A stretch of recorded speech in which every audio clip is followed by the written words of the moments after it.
फिलिपियों की पत्री 3 अध्याय 10वें वचन से। और मैं उसको और उसके मृत्युंजय की सामर्थ को और उसके साथ दुखों में सहभागी होने के मर्म को जानूं और मृत्यु की समानता को प्राप्त करूं, ताकि मैं किसी भी रीति से मरे हुओं में से जी उठने और उसके पद तक पहुंचूं। यह मतलब नहीं कि मैं पा चुका हूं। 12वें अध्याय वचन से गौर से पढ़ें। यह मतलब नहीं कि मैं पा चुका हूं या सिद्ध हो चुका हूं, पर उस पदार्थ को पकड़ने के लिए दौड़ा चला जाता हूं जिसके लिए मसीह यीशु ने मुझे पकड़ा था।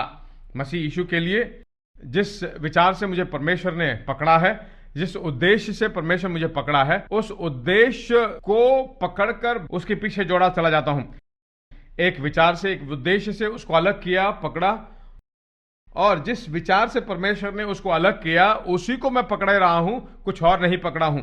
बाकी अन्य चीजों को मैं नष्ट और कूड़े के रूप में देखता हूं। आगे पढ़िए। हे भाइयों, मेरी भावना यह नहीं कि मैं पकड़ चुका हूं, परंतु केवल यह काम करता हूं कि जो पीछे बातें रह गई हैं उनको भूलकर आगे की बातों की ओर बढ़ता हूं। निशाने की ओर दौड़ा चला जाता कि वह इनाम पाऊं जिसके लिए परमेश्वर ने मुझे मसीह में ऊपर बुलाया है। केवल यह काम करता हूं, जो बातें पीछे रह गई हैं उनको भूलकर आगे की बातों की ओर बढ़ता हुआ हूं। मेरी जिंदगी में पहले जो हुआ है उन बातों को मैं भूल जाता हूं, और परमेश्वर ने जो बुलाया है, बुलावा है, अंग्रेजी बाइबल में हाई कॉलिंग है, एक स्वर्गीय बुलावे को लेकर मैं भागे जाता हूं। प्रेरित पौलुस के लिए नहीं, बल्कि यहां के हर एक व्यक्ति के लिए, इस आवाज को सुनने वाले हर एक के लिए परमेश्वर ने एक स्वर्गीय और ऊंचा बुलावा रखा है। उस बुलावे में अगर आपको जीना है, उस बुलावे में चाहता है कि आप जयवंत हो। कोई भी यह नहीं कह सकता कि उस बुलावे को मैंने पूरा कर दिया है, पूर्ण रूप से जीता हूं। कोई नहीं है। वह खुद कहता है कि मैंने नहीं पाया है, मैंने अपने लक्ष्य को नहीं पाया है। आप और मैं भी ऐसा नहीं कर सकते हैं, क्योंकि परमेश्वर के पूर्ण सिद्ध को कोई भी नहीं कह सकता कि हमने पूरा कर दिया। पर परमेश्वर की स्तुति हो, हम सब उस पथ पर जा रहे हैं, उसी रास्ते में जा रहे हैं, है कि नहीं? कोई भी पूर्ण रूप से उसमें नहीं जिया है। हम सब उस रास्ते में जा रहे हैं। जिस उद्देश्य से परमेश्वर ने आपको बुलाया, अलग किया, उस विचार को निश्चय रूप से आपकी जिंदगी में पूरा करेगा।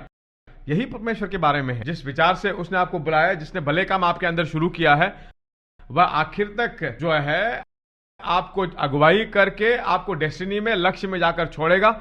उसके साथ सहभागी बनकर उसके साथ चले।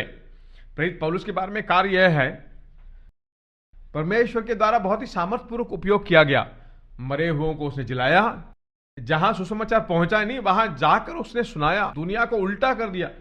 उस दिनों में कोई टेक्नोलॉजी नहीं था, टीवी नहीं था, व्हाट्सएप नहीं था, कोई भी बात नहीं, कोई टेक्नोलॉजी नहीं था। उन दिनों में दुनिया में एक बहुत बड़ा बदलाव, लाखों लोगों को सुसमाचार उसने सुनाया। उस व्यक्ति की शुरुआत जो है उलझनों से, परिस्थितियां हारी हुई थी, पर जिस उद्देश्य से उसने जो शुरू किया था, उसके बिल्कुल उद्देश्य के उल्टे वो ट्रैवल कर रहा था।